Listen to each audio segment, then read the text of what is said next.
One of the main aspects behind how we organize childhood in our society, in terms of our institutions and practices and the industries that support them, has to do with socialization of children, and in particular, at least on paper, teaching children social skills. And if you're new to my channel, a lot of what my videos are about has to do with questioning a lot of the assumptions that are kind of underpinning these practices, a lot of which to me don't really seem to add up, and sort of asking those questions and considering what they have to do with basically the development of our full potential in life. So in this video, I want to look at two things. One is I want to look at this topic of socialization and teaching children social skills and the narrative that surrounds it, and unpack that a bit, and in particular look at how that actually affects us, and often it's very negative. And the second thing I want to look at is I want to share some thoughts on what real social development might look like, which is an enormous and probably lifelong task, and a huge part of our own purpose, you might say, and our general empowerment. So it's a very high leverage area to look at. Now, this narrative around socialization motivates quite a lot. It is a big reason why kids are pushed into the kind of schools that they're pushed into. It's why many kids who don't seem to get along socially in that environment are drugged much of the time. It's why they're often forced into therapy that they don't really consent to. So it's an incredibly important aspect of this. And when you look at it from first principles, this question of social skills is incredibly important, right? Developing ourselves socially is an extremely important aspect of life, of being successful in life.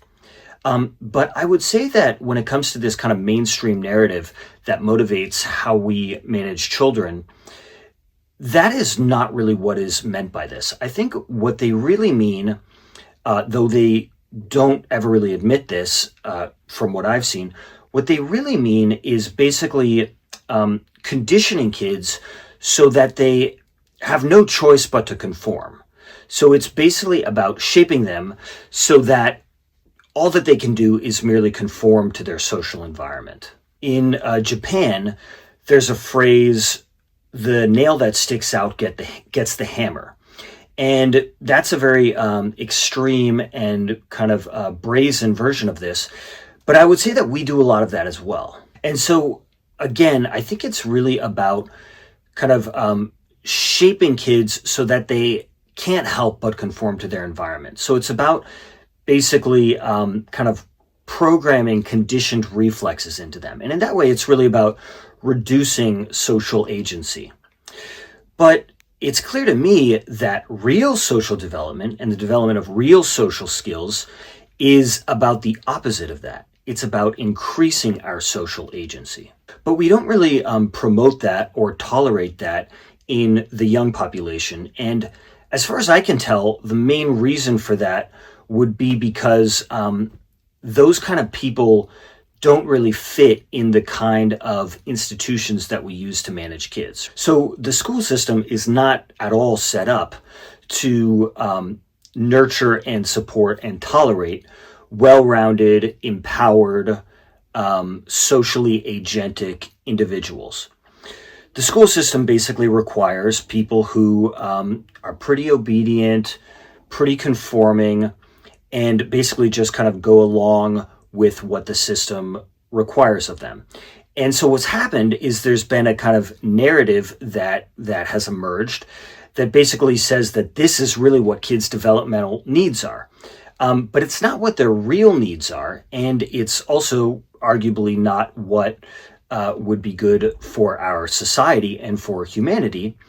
It's really just a kind of narrative that is set up to meet the needs of that system. And it just is what it is. And it's a similar thing that you see with learning and all these other aspects of childhood and our own kind of development as people, where like it doesn't get defined according to first principles, according to our real needs and the needs of and what would be in the best interest of society and humanity. It gets defined according to the logic of that system. And so there's this idea that basically succeeding in that system means success overall for kids. But honestly, I think that it's really the opposite, where it's like by forcing kids to succeed in that system, we're really pushing them toward a broader sort of failure. And so our social development, along with learning and our physical development and other areas, are basically domains in which our full development gets thwarted and replaced with a kind of wounded mediocrity. And I would argue that real social skills are so much more than what could ever fit into that environment. So what do they look like? Well, to be fair, I think one of them really is the ability to conform to an environment if you choose to. So, for example, maybe we feel like we need to work at some kind of an organization that we don't really like, and it's a matter of survival. It's a matter of something that we feel like we need to do for a period of time and transition to something else. But that is very, very different than how we are actually shaped. How we're actually shaped by this system is, again, we're given no choice but to conform to our environment. So in other words, like we're shaped so that in a very kind of automated way, all we can do is just conform. So in other words, we've lost connection to our real selves. And this is how people spend decades of their lives in jobs they don't really want to be in marriages they don't really want to be in, surrounded by so-called friends that they don't really feel supported and understood by. It's because the environment forced them to disconnect from themselves. And then, the environment is like, well, this is reality. And then they believe that this is reality. But it's really not reality, and it doesn't have to be that way. And I think it's also worth saying that this is a big problem. Like, I don't think that we should just, be like, well, it is what it is. No, I mean, when you force this kind of purgatory on people, it really is a big loss. And I think that it's worth acknowledging that. But I think maybe the core social skill might be this. It's really about knowing fully what is coming up inside of you when you are around other people. So it's about, can you progressively basically integrate what is inside of you when you're around others in all kinds of different situations in life. And I think that's kind of the core social skill. And that is how we become confident. It's how we become basically powerful in our own lives. And when you can do that, it opens up a world of possibilities for understanding others, for getting what we want in life, for being effective, successful, and creative. It allows you to have your own will and agency around others, but also to influence them, to serve them, to add value to other people's lives. It basically makes you powerful and valuable, if you want to cut to the chase. And when you don't do that, things are very limited for you. Again, you're operating in a very kind of automatic way that the system has promoted in you. And this is a skill in the true sense of the word, because it's valuable, it's difficult to develop, and it's rare. And what this looks like practically, which is something I've discussed before in a slightly different context, is it looks like basically bringing self-awareness on multiple different levels. So one would be awareness of the emotions that are present in your body, so feeling them within your body. Also being aware of what your body is doing in a kind of automatic way in social settings. And another would be being aware of your thoughts and your beliefs that are a part of all these things. And I think one of the big blocks to doing this is that so many different forces in our culture and in so many people's lives basically encourage us to be scared of our own internal states, to be scared of whatever it is that's naturally inside of us. And so we basically kind of have an automatic pattern much of the time of judging what is inside of us and basically kind of pushing it down. But just like being able to have compassion for all of that and being able to sort of like allow whatever is there to just kind of come forward, that is really the first step toward not being ruled by it. And so being able to make that shift is really, really powerful. And I also think it's important to note that from what I saw, most of the adults promoting their version of social skills, which then motivated all of their practices when it came to managing children, it seemed like they weren't really good at this skill at all, and maybe didn't really have much awareness of it. Like, it wasn't something that they had conversations about. Whereas for me, I have conversations about that now. I really talk about that, and I have language for it because I know how important it is. So this is something that is definitely different from most of what the adults promote. And so I think like being able to see that distinction is really helpful. And I would also say that this aspect of social development is really important for a democratic and consensual society, because it means that you have people that have the ability to challenge the status quo, to sort of, there's almost like a line that separates them from the social world around them. And so they have the ability to then kind of manage whatever stress would be involved in not going along with something, because, societies and groups of people can become insane, and being able to not go along with that is really important. But if you haven't acquired this, if you haven't like really developed this skill over a long period of time, then in the face of that, you would just collapse, right? Because again, socialization and developing social skills is largely, for many of us, about making it so that we can't help but do that. And it's really sad and really scary. Now, circling back to the first topic a little bit, what does it look like when kids don't get along well in this system, when it looks like they are failing socially? A number of things could be going on. One is that it could just be that the kids are basically intuiting the things that I'm talking about. So arguably, they're intuiting the truth of what's going on, but the adults themselves are so incredibly shaped by all these things that they're then passing on that they can't even begin to like validate the real perspective and the real truth that is present for these kids. So that's one thing. Another thing is that kids could certainly be having a lot of conflict with their peer group. And I think that very often we just assume that this basically means that they're not doing well socially and that there's basically something wrong with them for it.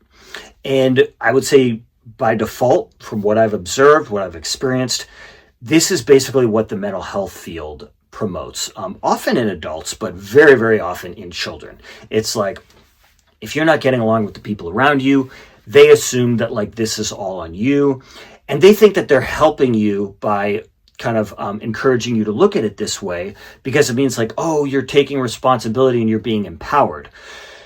But in reality, really helping people become empowered and really helping them take responsibility for their own lives would have to do with accurately seeing the real things that you are facing and then figuring out what to do with it. So it has to be based around truth.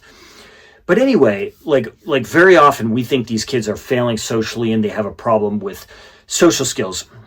But really what's going on is, much of the time, is they're facing conflict with the people around them, because the way we've set things up is obviously not conducive toward healthy interactions between people. It's not conducive toward like healthy social environments that are, somewhat supportive, but realistically so, that are kind of, that are like really good for us. No, what happens is most of the kids in these environments are really stressed, they're really hurt, they're really insecure. And so their kind of interactions are kind of occurring on top of that layer.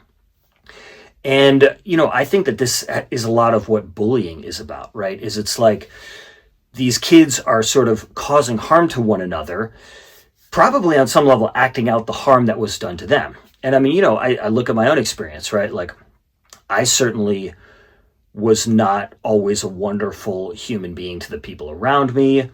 Certainly, I could have acted in a way that was harmful to other people and others to me. But I can't really blame myself or anybody else, because at the end of the day, it was just a matter of the water that we were swimming in. And we weren't empowered to like have any kind of agency in that situation and to, like really take responsibility for what was going on. Because again, it was just a matter of like, we're shaping you, we're kind of conditioning you and forcing you to like have these automatic reflexes in that environment.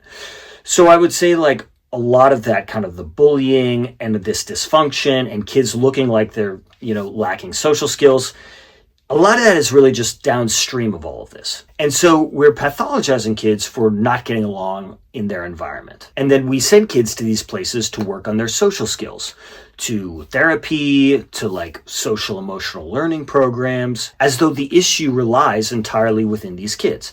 And so when we teach children skills, really often what we're doing is we're just like forcing them to adapt to these environments, which just wounds and limits them more in the long run. And so along with the family and the school, the peer group is another area that is often very dysfunctional, where adapting to it is bad for us in the long run and seriously limits us. But where if we don't conform to it, and if we even question it oftentimes, we are, pathologized and basically sent to be supported. So, this is a really important issue because social development is a huge aspect of success in life, right? And yet we're being seriously limited in that area. So these are some of my thoughts that I wanted to share in this video. Again, I'm trying to like cover the different aspects of this, right? Like our social development, our intellectual development, all of these different things. And I'm going to do that with different areas in the future. So I hope that this video has been helpful for you. Please share it with anybody who you think it might be helpful for. My goal is really to get these videos out to anybody that needs them. So thanks for your help in doing that. Please also subscribe to this channel if you haven't done so already. Thank you for watching this, and I look forward to having you for the next one.